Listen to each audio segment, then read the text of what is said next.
예, 우리 기도하시면서 수요 예배 하나님 앞에 드리도록 하겠습니다. 기도하겠습니다. 하나님 아버지, 오늘 수요 예배를 함께 주님 앞에 드립니다. 하나님 이 시간 말씀하시고 말씀이신 주님께서 임하여 주셔서 우리가 이 말씀을 통하여서 하나님의 깊으신 뜻, 그리스도 예수님의 깊은 말씀의 의미를 깨달아 알 수 있는 시간 될 수 있도록 역사하여 주시옵소서. 예배의 시종과 함께 하실 걸 믿으며 예수님의 이름으로 기도드립니다. 아멘. 우리 하나님 말씀 함께 보시겠습니다. 누가복음 24장 36절부터 43절에 있는 말씀입니다. 이 말을 할 때에 예수께서 친히 그들 가운데 서서 이르시되 너희에게 평강이 있을지어다 하시니 그들이 놀라고 무서워하여 그 보는 것을 영으로 생각하는지라. 예수께서 이르시되 어찌하여 두려워하며 어찌하여 마음에 의심이 일어나느냐. 내 손과 발을 보고 나인 줄 알라. 또 나를 만져보라.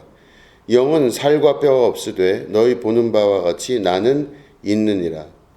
이 말씀을 하시고 손과 발을 보이시니 그들이 너무 기쁨으로 아직도 믿지 못하고 놀랍게 여길 때에 이르시되 여기 무슨 먹을 것이 있느냐 하시니 이에 구운 생선 한 토막을 드리니 받으사 그 앞에서 잡수시더라. 아멘. 오늘은 너희에게 평강이 있을지어다 라는 제목 가지고 함께 말씀을 나누도록 하겠습니다. 누가복음 24장이 마지막 장입니다. 이젠 예수님께서 죽으시고 그리고 부활하신 이후의 부활체로서 제자들에게 나타나신 이제 그 내용이 오늘 본문의 말씀입니다. 그런데 이제 누가복음에 특별히 강조되고 있는 그 내용은 마태, 마감복음과는 좀 다르게 예수님이 식사를 하시는 장면이 나옵니다. 물론 요한복음에 보면은 예수님이 부활체로서 식사를 하시는 장면이 나오긴 하지만 쓰여진 연도로 봤을 때는 요한복음은 AD 거의 100년 가까이 되는 97년에서 100년 사이에 쓰여진 것으로 봤을 때 누가복음의 이 이야기가 훨씬 더 먼저 쓰여졌고 또한 강조돼서 쓰여진 것을 요한복음이 받아서 요한이 기록했을 것으로 추정하는 것입니다. 예수님은 부활체로서 나타나셨지만 그분은 식사하시는 장면에 대해서 누가복음은 강조하고 있습니다. 예수님께서 부활체로 나타난 제자들에게 평안하라 말씀하시고 그리고 나를 만져보라 말씀하십니다. 내 손과 발을 보고 나인 줄 알라. 또 나를 만져보라. 영은 살과 뼈가 없으되 너희 보는 바와 같이 나는 살과 뼈가 있느니라. 이렇게 말씀을 하시죠. 이게 누가복음에 기록된 말씀입니다. 그리고 조금 후에 예수님께서 말씀하시기를 여기 무슨 먹을 것이 없느냐 말씀하시죠. 아마 육체가 있었기 때문에 배고픔을 느낀다고 추정할 수가 있는 것입니다. 육신이 없으면 영이면 먹을 것이 필요하지 않습니다. 우리가 다 알고 있듯이 천사들은 먹는 것에 구애를 받지 않습니다. 천사들은 육신이 아니기 때문에 먹는 것에 구애를 받지 않고 또 공간의 구애를 받지 않습니다. 그렇기 때문에 영인 천사들은 먹는 것에 제한받지 않고 또 건물과 건물 사이에 벽이 그들을 제한하지를 않습니다. 영은 무엇이든 통과하고 또한 영은 배고프지 않습니다. 천사들은 그런 것이죠. 오늘 말씀을 보면은 예수님이 영인 줄 알고 제자들이 깜짝 놀랐다고 말씀하고 있습니다. 예수님이 나타나셨을 때 그가 육신으로 나타난 것이 아니라 영으로 나타났다고 여기는 제자들의 그 생각.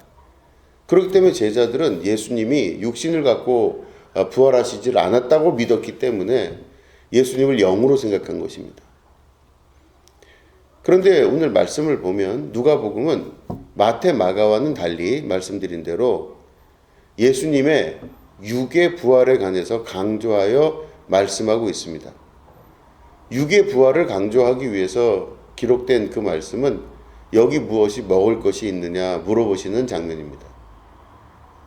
육신이 있기 때문에 배가 고플 수가 있고 육신이 있기 때문에 먹을 것을 찾는 것이죠. 그래서 구운 생선 한 토막을 드렸더니 그거를 잡수셨다라고 기록하고 있는 것입니다. 제자들은 예수님이 부활하셨을 때 육신의 부활을 하실 거라는 걸 상상도 못했다는 뜻입니다. 예수님과 3년 동안 공생애를 같이 지내면서 예수님이 그토록 강조하고 많이 말씀을 하셨음에도 불구하고 제자들은 그 예수님의 육의 부활은 전혀 믿을 수도 또 상상하지도 못했던 것입니다. 그런데 막상 예수님이 십자가에 달려 죽으시고 무덤이 열려서 예수님의 시신이 없어졌다는 소문을 듣고 난 이후에 제자들은 반신반의했었던 것 같습니다. 그런데 그들 앞에 예수님이 나타나셨습니다. 나타나신 다음에 제자들이 너무 깜짝 놀란 거죠. 자기들이 생각하고 상상했던 그 예수님이 아니라 이 예수님은 지금 육신으로서 제자들 앞에 나타나신 겁니다. 그래서 그 육신으로 나타나셨다는 것을 강조하고 또 그것을 증명하기 위해서 예수님의 식사 장면에 관해서 누가는 기록하고 있는 것이죠. 물론 이 안에는 여러 가지 의도가 많이 있습니다. 누가복음의 저자인 누가는 누가복음 1탄, 지금 우리가 읽은 누가복음을 기록하고 나서 그 후에 2탄, 다시 말해 누가복음 2탄은 사도행전입니다. 같은 누가가 쓴 1권, 2권의 책이죠. 이 사도행전의 기록을 보면 사도행전은 결국 예수님이 승천하시고 난 이후에 사도들의 역사를 기록한 그 책이 사도행전입니다. 사도행전은 예수님의 육신의 부활을 증명해 나가는 작업들이라 볼 수 있는 것이죠. 예수님의 육신의 부활을 증명하면서 증거해 나가는 그 내용이 바로 사도행전입니다. 이어지는 내용이라 볼 수 있는 것이죠. 자, 그럴 때 이 사도행전을 기록한 누가는 예수님의 육의 부활에 관해서 강조하여 증거할 수밖에 없는 것입니다. 그래서 예수님의 식사 장면이 나오게 되는 것이죠. 자, 말씀드린 대로 예수님의 제자들은 예수님의 육의 부활에 관해서 처음부터 믿지를 못했던 겁니다. 사람들의 생각과 똑같은 생각을 가지고 있었다는 뜻이죠. 3년 동안 공생애를 하면서 예수님의 말씀을 충분히 들었을 것 같은데 그들의 들었던 그 내용과 지식과 그들이 경험하는 것과는 너무 큰 차이가 있었던 것으로 추정이 됩니다.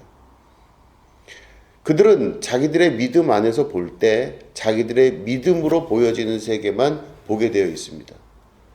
예수님이 앞에 나타나셨는데도 불구하고 예수님을 영인 줄 알았다. 그렇게 기록하고 있는 것이죠.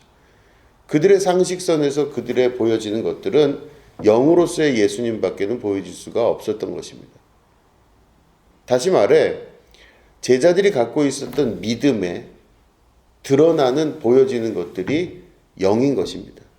육의 부활은 있을 수가 없다고 믿기 때문에 그들은 예수님이 육으로 부활하셨음에도 불구하고 육신으로 오신 예수님을 믿을 수가 없었던 것이죠. 우리들의 믿음도 같은 믿음들입니다. 우리들은 사람으로 살면서 우리가 겪는 것들은 대부분 다 내 믿음에 근거하여서 세상을 바라보게 됩니다. 내 믿음 하에서 모든 일들이 이루어진다고 볼 수 있습니다. 모든 일들은 내 상식, 내 경험, 내가 알고 있는 믿음에 의하여 나타나게 되는 것입니다. 예수님이 육으로 오셨음에도 불구하고 그 예수님을 영으로 볼 수밖에 없는 것. 이거는 제자들의 믿음이 그 육의 수준에 머물러 있기 때문에 그렇다는 것입니다. 예수님은 육적 부활을 하신 것이죠. 그런데 그것을 믿지 못함으로 말미암아 예수님의 육신의 부활을 전혀 상상도 못했던 것이 제자들의 믿음인 것입니다. 그들은 눈에 보이는 그 모든 세계, 그들의 눈에 보이는 모든 세계는 그들의 믿음이 밖으로 발현되고 드러난 것들입니다. 당장 보이는 사건과 현실은 예수님이 십자가에 달려 중형을 받고 죽으셨기 때문에 예수님을 쫓아 활동을 같이 했던 제자들도 똑같은 중형을 받아 죽게 될 것이라는 그런 막연한 두려움이 있었을 겁니다. 그들의 눈에 보이는 것은 세상에 돌아가는 이치, 예수님이 그렇게 하셨기 때문에 본인들도 그렇게 죽을 수 있다라고 하는 가정, 이런 것들이 그들 마음속에 구성되어져 있었던 그들 믿음을 근거로 한 세계였습니다. 이제 조금 후면은 자기들도 죽을 수도 있을 것입니다. 조금 후면 자기들도 이제는 예수님처럼 십자가 달려 죽게 되는 것이죠. 이런 불안과 초조, 두려움, 이런 것들이 그 제자들의 마음을 꽉 붙잡고 있을 때 예수님께서 그들에게 나타나셔서 그들에게 인사하십니다. 평안할지어다. 예수님의 이 평안할지어다라고 하시는 인사는 이스라엘 사람들이 하는 단순한 인사법이라고도 할 수 있겠지만 또 다른 면으로 생각을 해보면 이 평안을 구하시는 것은 그들이 보고 있는 세계, 그들이 현재 느끼고 있는 세계, 그들이 상상하고 있는 세계가 실제가 아니라는 것을 말씀하는 것입니다. 눈으로 보여지는 거가 죽음이 내 앞에 지금 막 닥쳐오고 있을 때 예수님께서 평안할지어다 말씀하시는 건 내가 지금 현재 눈에 보이는 모든 것들이 막 이제는 이렇게 죽을 것이고 이렇게 될 것이고 이렇게 돼서 우리는 비참한 죽음을 겪게 될 것이다 라고 생각하고 상상하는 것이 다 환상이고 아무것도 아닐 것이다 라고 말씀하시는 것과 같은 의미입니다. 평안할지어다. 우리 모두도 각자의 처한 장소에서 처한 환경에서 여러 가지 어려운 일들을 겪어나갈 줄로 믿습니다. 자기의 삶의 처소에서 여러 가지 일들을 겪어나갈 때 이건 이래서 어렵고 저건 저래서 어렵고 이젠 난 죽을 수도 있고 이래서 나는 망할 수도 있고 이렇게 해서 나는 힘든 일을 경험할 수도 있고 하는 자기 나름대로의 예상과 자기 나름대로의 계산법에 의해서 자기가 만든 믿음의 근거 하에 세상을 경험해 나가고 있는 것입니다. 그럴 때 예수님이 여러분들에게 다시 한번 말씀을 하실 것입니다. 평안할지어다. 여러분들 안에 평안할지어다라는 이 음성을 들을 때는 그 말은 다른 말로 하면 여러분들이 지금 겪고 있고 여러분들이 생각하고 있고 여러분들이 상상하고 있는 그 세계가 실제가 아니라 환상이며 실제는 여러분들의 믿음이 아니라 여러분들의 믿음에 근거한 눈으로 보이는 세계가 아니라 실제는 다른 세계 안에 실제하고 있다는 것을 믿음으로 받아들이라는 예수님의 선포의 말씀일 수도 있는 것입니다. 실제로 이 제자들은 십자가에 달려 그런 식으로 그 즉시 사형당하고 죽지 않았습니다.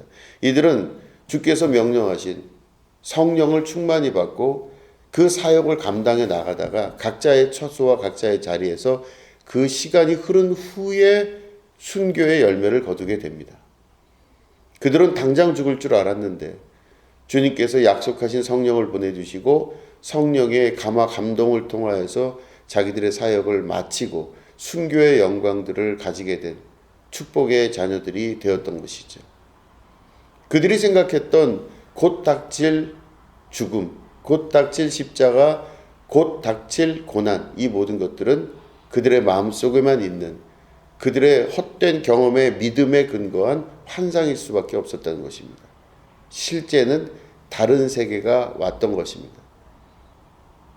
여러분, 우리가 예수님을 믿는다는 것은 이 평안할지어다의 말씀을 순종하여 받아들이는 그 모습이 있을 때 진정한 신앙인으로서 거듭나는 것이라 믿습니다.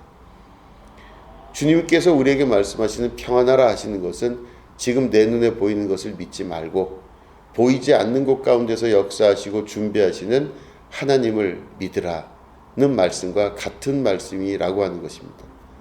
여러분 믿으시기 바랍니다.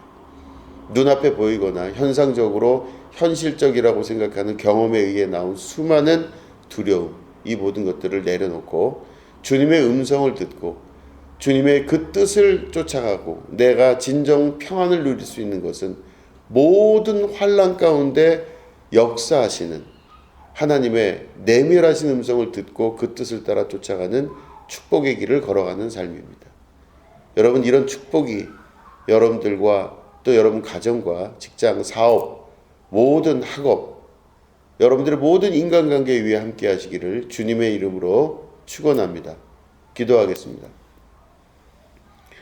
하나님 아버지, 눈으로 보이는 것과 경험되어지는 것을 믿지 않게 하여 주시옵소서. 내밀한 곳에서 은밀하게 역사하시는 우리 하나님의 준비하심을 경험하는 축복의 자녀 되게 하여 주시옵소서. 평안할 수 없어 보이는 환경 가운데 있는 영혼들에게 함께하여 주셔서 평안을 허락하여 주시옵소서. 우리가 보는 세계가 실제가 아니고 보이지 않는 곳에서 역사하시는 그 하나님의 세계가 진리인 줄로 믿습니다. 우리가 그 길을 향하여 한 걸음 한 걸음 힘차게 걸어나갈 수 있도록 도와주시고 성령의 충만한 역사를 통하여서 하나님의 뜻이 이루어지는 축복과 은혜 있게 하여 주시옵소서. 감사드리며 예수님의 이름으로 기도드립니다. 아멘.